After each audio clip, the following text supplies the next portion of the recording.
So as we discussed in Module 2, stress changes happen gradually as tunneling progresses due to 3D effects. Therefore, the appropriate sequence must be designed considering a number of factors. Roof deformation that we need to limit, potential for face extrusion, particularly in very poor rocks or soft ground tunneling. The combination of these two factors and the implication on settlement at the surface, and obviously we're always going to be targeting in optimum performance of the support, trying to make the most of the resistance, of the capacity of the rock mass or of the ground around the tunnel.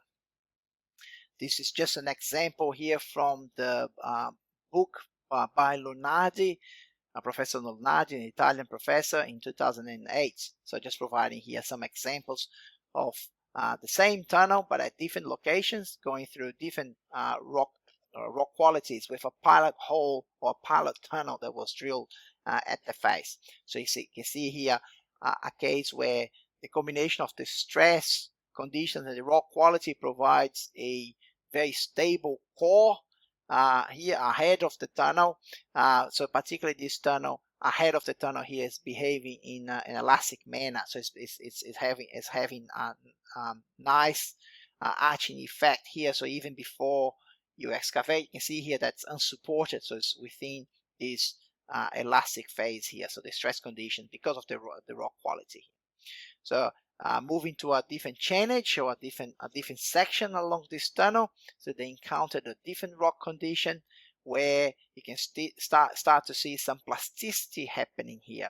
So within this phase here where you have moved beyond the elastic phase and you are still within a stable yielding phase where you are observing yielding, but it's also observing a strain hardening. So you can see that in that particular case, in soft ground or very poor rock, this can be represented by the extrusion of the face, or the tendency of this material here to extrude out. So this core here is stable, but only in the short term. So obviously we need to excavate and provide a robust support system that will maintain this opening stable in the long term.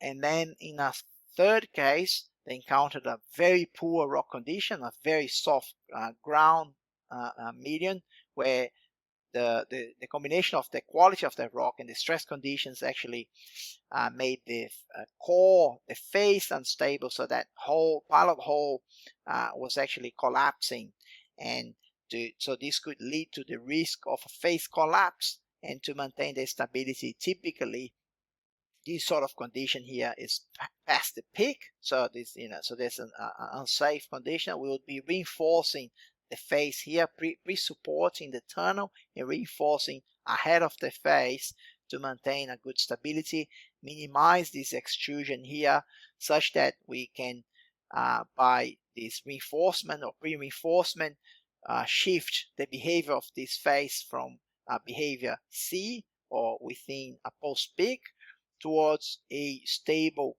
core face in the short term until we can install a more robust lining system here. So just an example here of the effect ahead of the face, and particularly looking at a concept of extrusion here, which is something we haven't discussed before, but it's mostly applicable for very poor rocks or soft ground.